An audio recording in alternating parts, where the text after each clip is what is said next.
Well, joining us now is veteran war correspondent Arwa Damon and former Deputy Director General of Israeli Ministry of Strategic Affairs, Kobi Michael.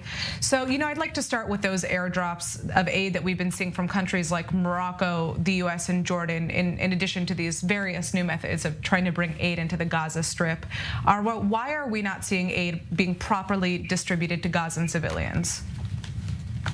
Well, there's a number of key challenges here. First, it has been just about impossible to try to scale up and flood the zone, as many aid organizations will say it. And the reason why this is needed is so that the aid can not only get into Gaza, but then once it's inside Gaza, be properly distributed. Now, up until very recently, until the point where these airdrops began, and then, of course, that most recent access point to the north, the vast majority of the aid was coming through crossing points in the south, Rafah and Kerem Shalom. And once it gets there, there is a whole what's called deconfliction process that happens between agencies that are trying to distribute and warring parties. That deconfliction process has never worked. It has never been properly put into place. It is completely collapsed if it ever existed at all. So it's been extraordinarily difficult for aid organizations to move that assistance from the southern part of the Strip to where it's most needed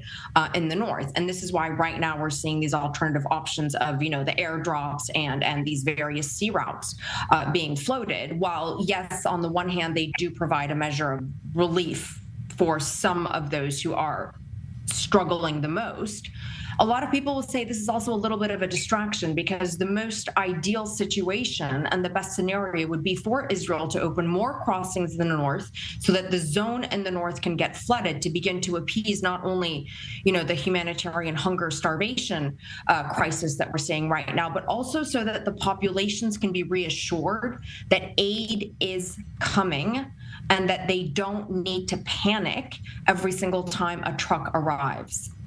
Right. So, you're probably referring to the swarming of aid trucks that we've seen, the looting of these aid trucks on a daily basis amid what appears to be just complete lawlessness, more specifically in northern Gaza. Professor Kobi Michael, I'd like to hear from you as to, what is happening there on the ground from what we understand, and where is Hamas in all of this? First of all, we have to distinguish between the northern part of the Gaza Strip and the southern part of the Gaza Strip. In the southern part of the Gaza Strip, mainly with regard to Rafah, Hamas is there. And Hamas is the main obstacle with regard to humanitarian aid in the southern part of the Gaza Strip, because we know how they refer to the humanitarian aid and what are their purposes with regard to the humanitarian aid, and therefore, if there is a problem in the southern part of the Gaza Strip, the problem is because of Hamas. In the northern part of the Gaza Strip, we are in a different situation, and I think that we can improve the situation in the north by establishing a military administration, because I see no other valid option on the table. Even when the Americans intend to build the maritime pier in the northern part of the Gaza Strip, they do not intend to have any responsibility with regard to the distribution of the humanitarian aid, and they expect that Israel will be responsible.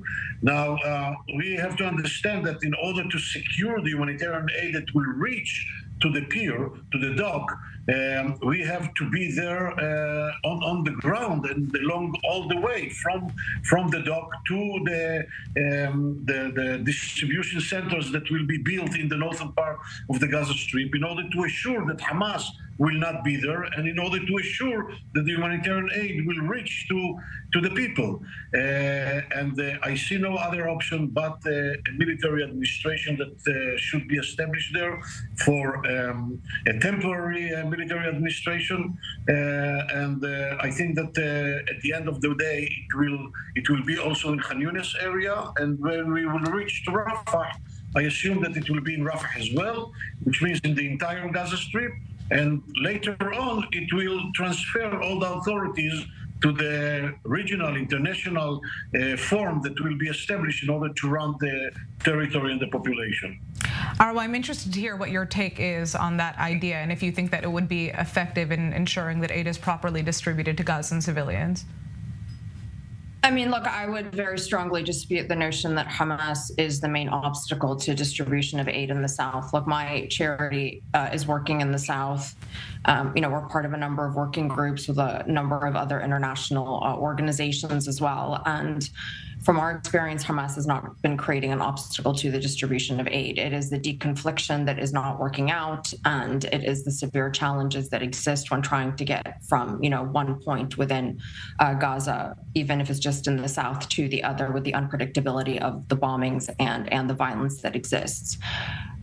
In terms of the aid distributions in the north, I mean, yes, absolutely. There has to be a mechanism for the aid to be properly and securely distributed to the population. In an ideal scenario, international organizations who have decades of experience doing these kinds of distributions would be the entities that are being coordinated with and who are actually spearheading the distribution effort. And yes, obviously, if need be, if it is the IDF that is in control, territorially speaking, of those areas in coordination with the IDF, but to completely and totally sideline the efforts of these massive international organizations that, again, have decades of experience in these kinds of distributions and in setting up these mechanisms.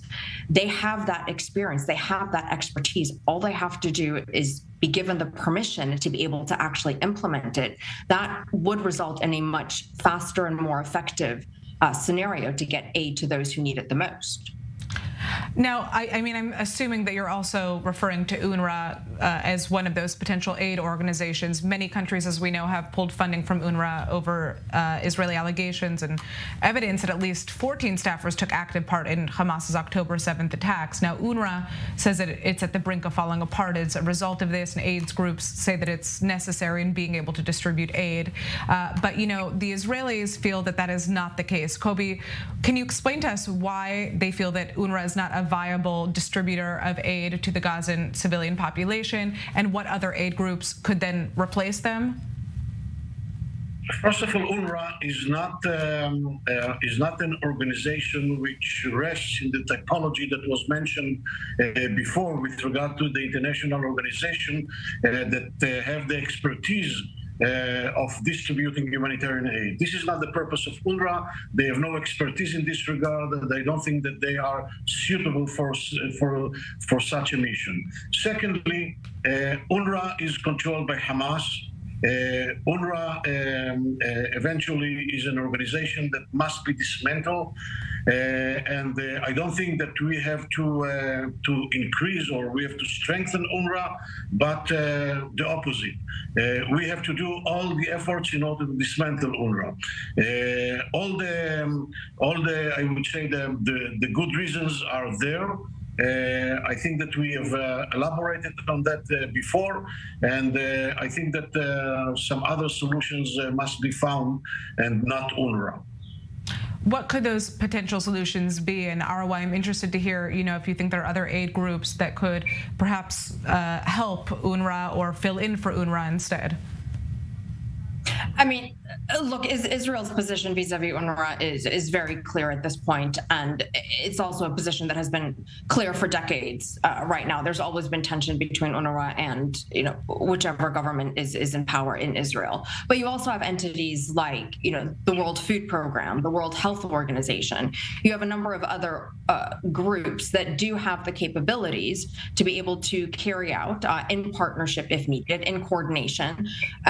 With the IDF to be able to implement these kinds of mass scale food distributions. I mean, UNRWA, although not necessarily part of its mandate, does have experience working across the entire Gaza Strip. Now, given Israel's position vis-a-vis UNRWA, and given that that is a reality that needs to be dealt with on the ground, and given that the priority is getting humanitarian aid to the people who are most in need, yes, alternatives do exist. There are a number of significantly large organizations that have carried out these kinds of mass distributions to populations in need across the world, and they can also be brought into the fold.